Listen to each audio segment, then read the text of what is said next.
Olá, boa tarde, seja muito bem-vindo. Nós estamos ao vivo, agora são 15 horas e 30 minutos pontualmente pelo horário de Brasília. Eu sou o Kleber Werneck e a partir de agora você confere comigo as principais notícias nesta edição da tarde do Redação Hit.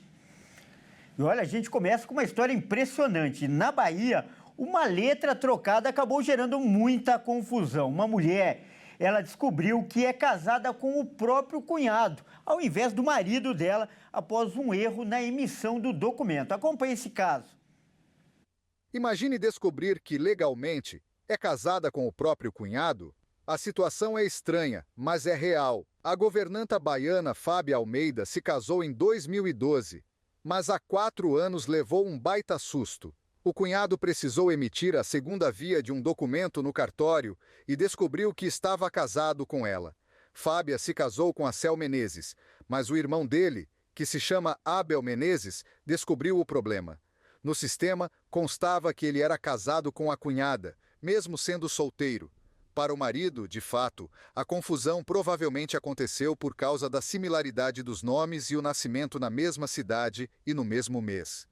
Além disso, Abel nasceu em 16 de agosto de 1985, enquanto Acel, em 15 de agosto de 86. Todas essas semelhanças fizeram com que Acel e Abel passassem por situações engraçadas ao longo da vida. Para Fábia, a situação é revoltante, principalmente porque disseram para ela que uma das soluções seria se divorciar do cunhado para regularizar a situação. Já Abel, que está casado com a cunhada, enfrenta outro problema. Ele precisa que a questão seja resolvida para atualizar os documentos, ser promovido no trabalho e, além disso, não pode se casar com a verdadeira companheira com quem se relaciona há 6 anos. Há 4 anos, eles tentam resolver essa confusão, mas até agora não conseguiram. No Brasil, não é possível ser casado com 2 pessoas ao mesmo tempo. Na justiça, também não é possível se casar com o ex-sogro ou cunhado, por exemplo, pois o parentesco por afinidade não se extingue com o divórcio. Nesse contexto, não seria possível Fábia ser casada com Abel e Acel, ou seja, juridicamente há a possibilidade dela estar casada apenas com o cunhado. Segundo a família, o problema aconteceu quando o nome do noivo certo foi lançado de forma incorreta no livro do cartório. Olha, realmente uma história impressionante. Olha, vamos voltar a falar então sobre o caso da mulher, né, que descobriu que está casada com o cunhado ao invés do marido. O caso que você acabou de ver aí lá na Bahia. E aconteceu tudo por causa de um erro na documentação. Então a gente vai falar agora da parte legal dessa história. Ou seja, o que diz a lei e como esse problema pode ser resolvido. Para falar sobre isso, nós vamos conversar agora com uma especialista, que é a doutora Andréia Zambel, ela que é advogada especialista em direito da família. Boa tarde, doutora, seja muito bem-vinda, grande prazer recebê-la no nosso jornal.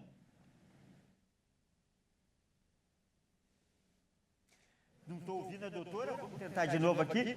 Doutora, boa tarde. Boa tarde. Agora sim.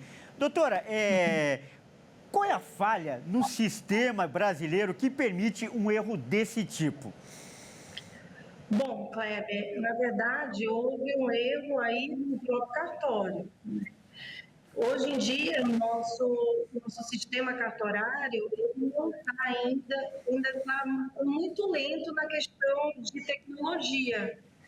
Então, o ser humano que está no cartório, que digitou os dados, e tanto é que o nome do cunhado e do marido, eles só têm uma letra de diferença, né? Então, provavelmente foi um erro de digitação aí que ocorreu. Então, a falha realmente está do próprio cartório, que houve a inserção na habilitação do casamento. E a falha foi também que não houve uma revisão nessa habilitação do casamento antes da celebração. Correto. E quais são as possíveis maneiras de solucionar ou para solucionar esse problema? É importante a gente lembrar que eles já estão há 4 anos tentando resolver e até agora não conseguiram, doutora. Por esse erro de grafia e por um erro do cartório que não houve aí a revisão Os próprios cônjuges, né, não revisaram a certidão de casamento, só através do Poder Judiciário que há a possibilidade aí de reverter esse problema. Existe a possibilidade de fazer a indicação judicial do assento, né, para a pessoa certa, né, por causa do nome que está errado na certidão de casamento. Correto. E para finalizar, esse erro, a gente já ouviu aí eles falando, tem causado enormes prejuízos para os envolvidos.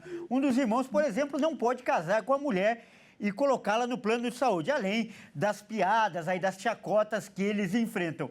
Esses transtornos são passíveis de indenização e quem seria responsável por esse ressarcimento? Sim, Kleber. Sem contar o abalo psicológico, né?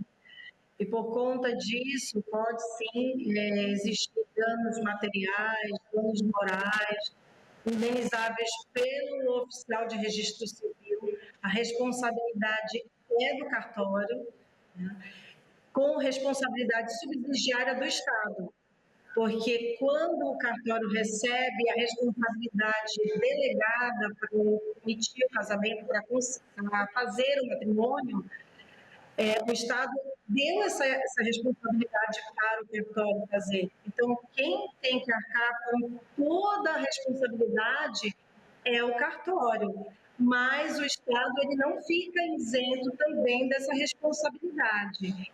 Se caso o cartório não arcar com a responsabilidade, o Estado ele arca com a responsabilidade perante as pessoas envolvidas e depois o Estado entra com direito de regresso contra o próprio cartório. Tá certo, então, e aqui nós fazemos, né, a cobertura completa, além dos lados envolvidos, uma especialista para dizer o que a lei determina nesses casos. Nós acabamos de conversar com a doutora Andréa Zambel, ela que é advogada especialista em direito de família. Muito obrigado pela sua participação, doutora.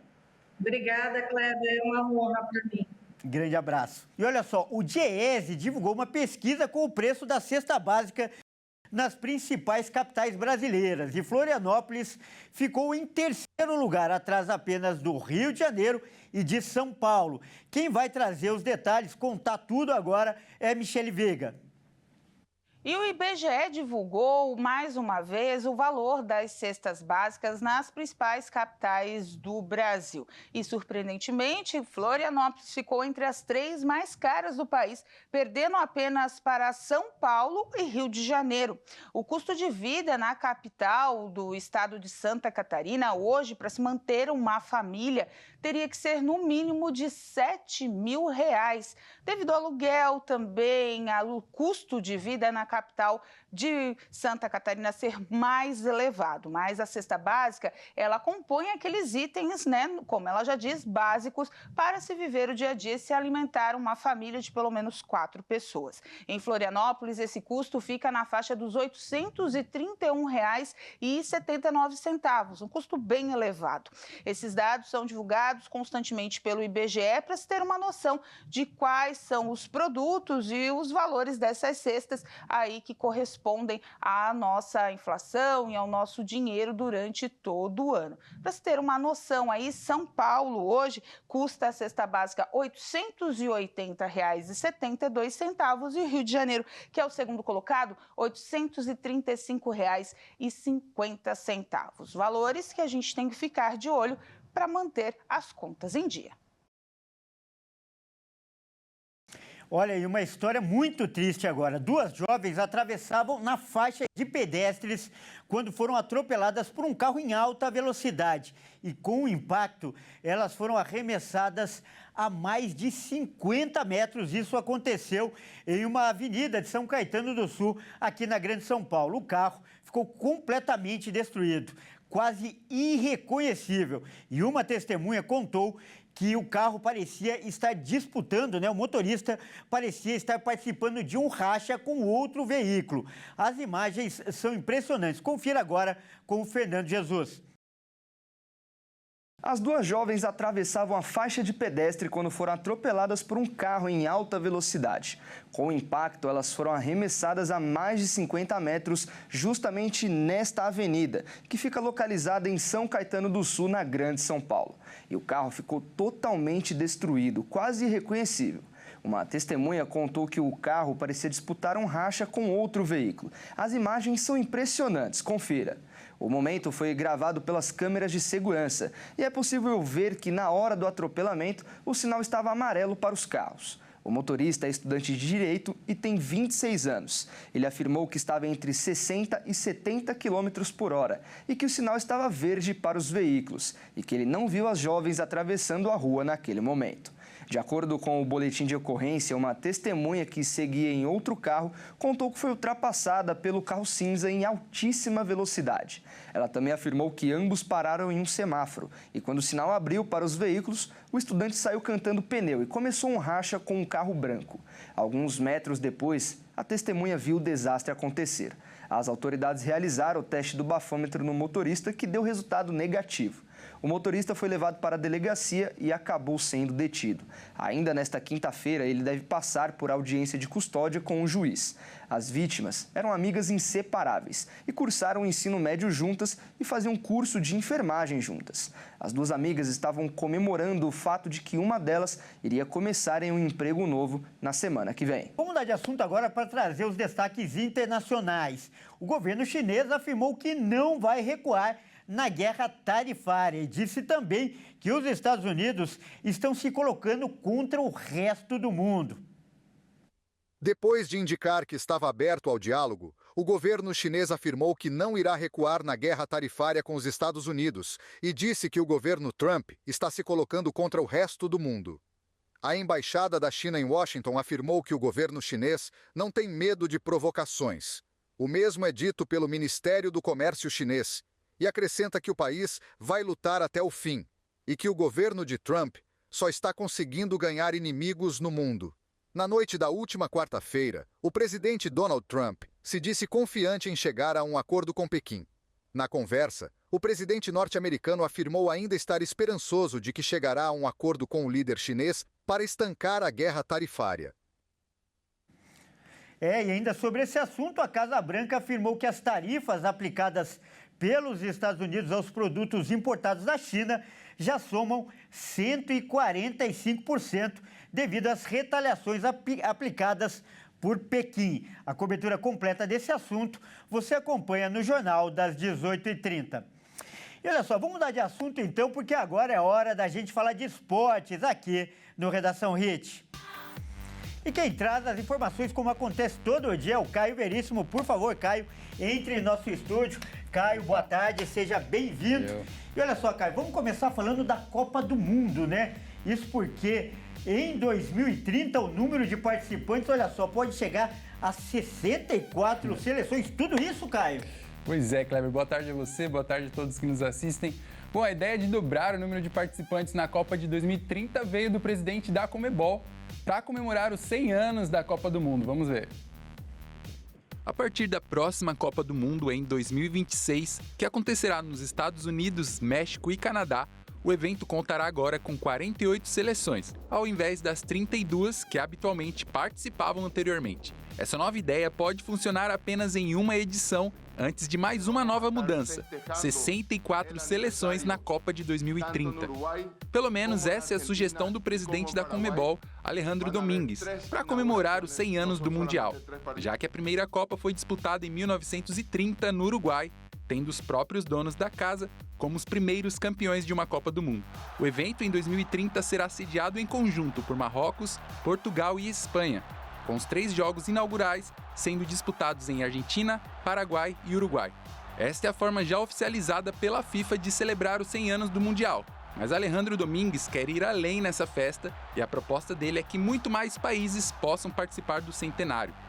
A FIFA ainda não se pronunciou sobre a sugestão do presidente paraguaio, mas em meio a tanta crise no mundo atual, esse aniversário de 100 anos realmente seria uma verdadeira festa das nações.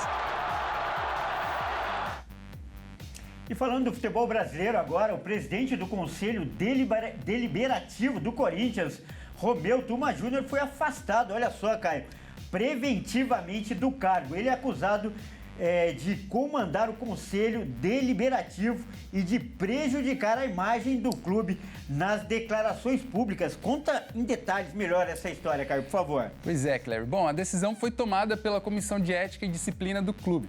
Isso aconteceu após denúncias apresentadas pelo presidente Augusto Melo e pelo conselheiro Roberto William Miguel. A decisão ainda não é definitiva, por isso Tuma será afastado temporariamente. O caso ainda será julgado pela Comissão de Ética do Corinthians e durante o processo, Tuma pode apresentar uma nova defesa. Lembrando que a decisão final precisa ser aceita pelo plenário do Conselho Deliberativo do Corinthians. Correto, o futebol fora de campo nem sempre é tão bom e tão agradável quanto o futebol dentro de campo. Mas vamos falar então de bola rolando, porque hoje tem mais brasileiros na Libertadores e na Sul-Americana, não é, Caio? Conta pra gente aí quais são os jogos de hoje, por favor. Tá certo, Kleber. Vamos lá então. Bom, a gente começa falando da Sul-Americana, porque às 19 horas a bola vai rolar para Defensa e Justiça da Argentina e Vitória. Os dois times empataram na primeira rodada, então tá tudo embolado nesse grupo e quem vencer já pula para o topo da tabela. Quem também joga pela Sul-Americana nessa noite é o Atlético Mineiro. O Galo vai receber o Deportes Iquique do Chile lá no Mineirão e precisa da vitória porque empatou o primeiro jogo e já tem time nesse grupo querendo abrir vantagem na liderança. Essa partida vai começar às 21h30. No mesmo horário, Fluminense e Deportivo San José da Bolívia vão se enfrentar no Maracanã e se o Flu vencer, assume a liderança desse grupo com 6 pontos. Agora vamos falar da Libertadores, porque Internacional e Atlético Nacional da Colômbia se enfrentam no Beira-Rio às 19 horas e os dois times estão de olho na liderança desse grupo, que conta ainda com Bahia. Às 21 horas é a vez do Colo-Colo do Chile e Fortaleza. O Leão não pode nem pensar em perder nessa noite, já que na primeira rodada foi derrotado e precisa começar a pontuar para não se complicar. E para fechar a rodada dos brasileiros, São Paulo e Alianza Lima do Peru se enfrentam no Morumbi lotado e o tricolor vai em busca da vitória para se isolar na liderança. E esse jogo está marcado para começar às 21h30, Kleber, e é isso. Caio, então, eu queria que você comentasse 2 desses jogos aí que a gente viu, do Internacional, né, e o time colombiano. O Internacional vem bem no Brasileirão, é um time que vem com uma boa sequência aí com o técnico Roger, né? Qual que é a sua previsão para esse jogo aí do Inter? Jogando em casa, deve ganhar e time colombiano é sempre perigoso, né?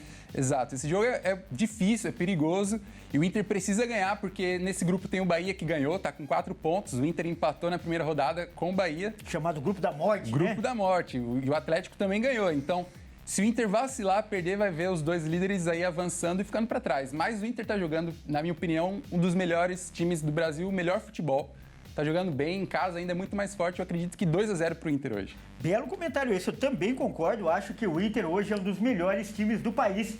Mas o legal que a gente pode falar é a lição do Flamengo ontem, que sirva de lição pro Inter, né? Exatamente, foi um jogo perigoso, acabou derrotado, né? Correto. E outro jogo que eu acho que é importante a gente comentar é do São Paulo, né? Um dos times mais populares do país, mais populares aqui do estado também, que hoje joga em casa e pode até aumentar uma sequência de recorde na Libertadores. É isso mesmo. Bom, esse jogo também é perigoso, né? Porque Libertadores sempre tem o seu perigo, os times de fora a gente não pode subestimar jamais. Mas o São Paulo conseguiu vencer o primeiro jogo contra o Talheres na Argentina, um adversário muito duro. E hoje eu acredito que vence 2-0 e pode abrir ainda mais o seu tempo de sem perder. Invencibilidade. Invencibilidade, exatamente. Pode chegar a 11 jogos, um feito que não acontece desde 1974. Então, muito importante o São Paulo não perder e ganhar melhor ainda, né? Tá certo. Aí o Caio costuma acertar nos palpites. Muito obrigado pela sua participação, Caio. Valeu, Kleber. Um abraço a você. Até mais. Grande abraço. Bom, é isso aí, essa edição fica por aqui. Eu agradeço demais pela sua companhia. E você que não é de São Paulo, não nos acompanha pela RIS TV, fique agora com a sua programação local. Ótima tarde e até mais.